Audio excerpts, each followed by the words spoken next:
John Paul I, the Pope who reigned for just 33 days, the briefest pontificate for 3.5 centuries.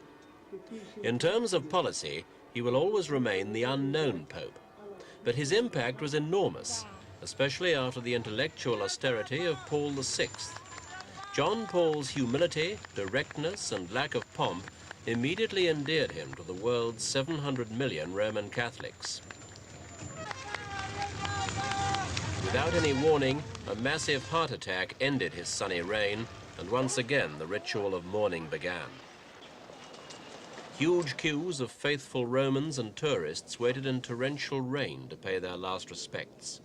Again, it demonstrated John Paul's extraordinarily popular following, considering his short time as St. Peter's 263rd successor. He was always smiling, and even in death, his lips were partly open in that unforgettable smile. The 112 cardinals returned to Rome for the second time in 2 months to elect a new pope. John Paul's reign set a new seal on the papacy. They were now choosing not a successor to Paul VI, but a successor to Pope John Paul, whose own election was so successful that it inevitably gave the cardinals a shared vision of the kind of man they wanted to elect.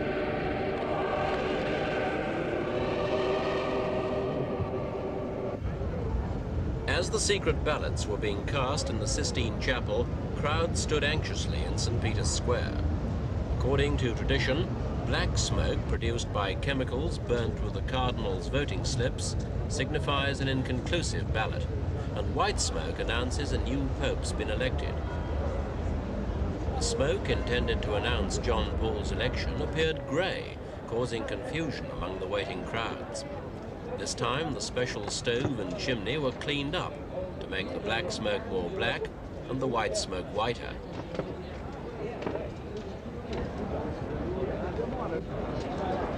On Sunday, the 15th of October, new smoke appeared, as white as the first had been black. The crowd was elated, but only momentarily. The white smoke was announced to be black. The world had to wait until Monday for the next vote. The white smoke appeared the next day at 6:17 p.m. local time, and minutes later, Cardinal Felici appeared on the balcony of St. Peter's Basilica, overlooking the square where more than 100,000 had gathered.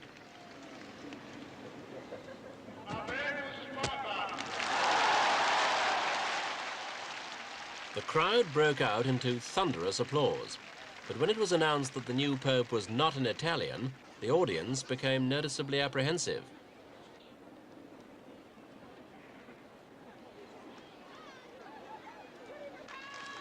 The first non-Italian pope for 455 years, Cardinal Wojtyla of Poland, who's taken the name John Paul II in homage to his predecessor.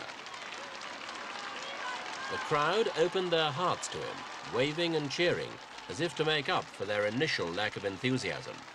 He addressed the crowd in almost accent-free Italian, immediately endearing himself to them.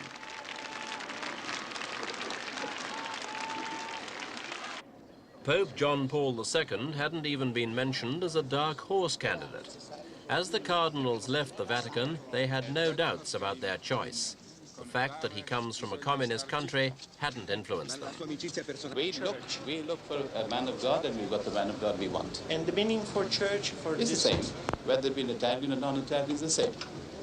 For the church. For others, it's different. God bless you. Thank you.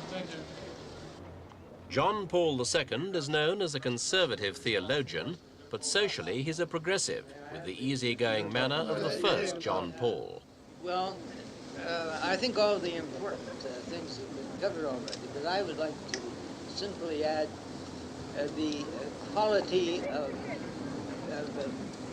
the humanness that this Pope has exuded. Now, it was the one thing that we admired so much in John Paul I. And obviously, this man is not a copy of John Paul I, but he has that same human quality, and I think I can exemplify that in some ways. First of all, I noticed this morning that he called himself not the supreme pontiff, but he spoke of himself as the Bishop of Rome. He was chosen to be the Bishop of Rome. And I noticed also that in his speech he said to the people, he spoke of Italian as being his language now, and he said, if I mistake anything, correct me. Now it seems to me that for a man to say that on an occasion like that indicates that human quality that we look for so much. The new Pope's spirituality is enhanced by the impressive concentration and enthusiasm which he brings to everything he does. He knows exactly what he's doing. Britain's Cardinal Hume would have been considered for the position himself.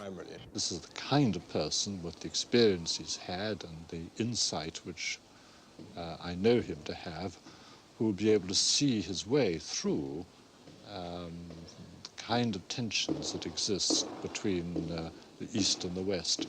And possibly he may turn out to be the kind of person who can help to resolve such problems. The whole world applauded, for example, the United States. I think it's a very good move. We know a lot about him already. He's a friend of Dr. Brzezinski. He's been in our country several times, quite young. I think it's a very exciting choice. It's no surprise. I think the Italians have had charismatic gifts for leadership, but the election of a non-Italian Pope also emphasizes the universality of the Church. The new pontiff comes from the strongly Catholic communist state of Poland. He was born in Wadowice 58 years ago, and since then he's had to learn independence the hard way.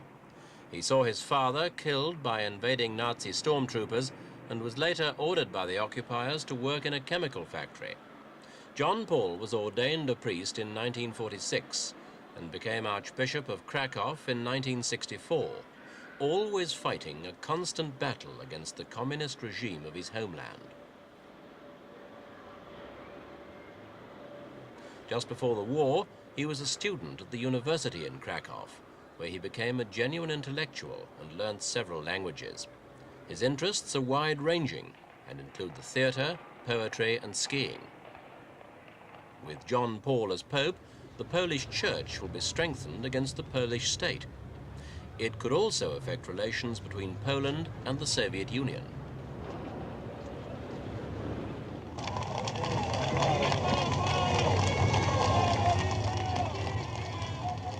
Less than 24 hours after becoming head of the Roman Catholic Church, the Pope left the Vatican to visit a sick Polish bishop in a Rome hospital.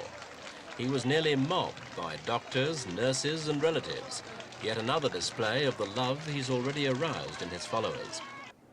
More than 100,000 attended his inauguration in St. Peter's Square, and nearly a third of them were Polish, many having travelled from Poland on special aircraft arranged for the pilgrims.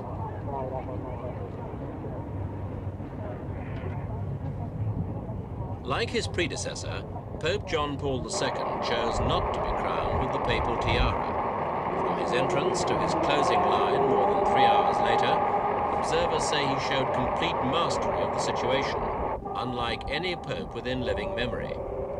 Practically every sentence of his sermon was applauded. He spoke for 40 minutes in 11 different languages, giving the occasion an international flavor and joyous mood.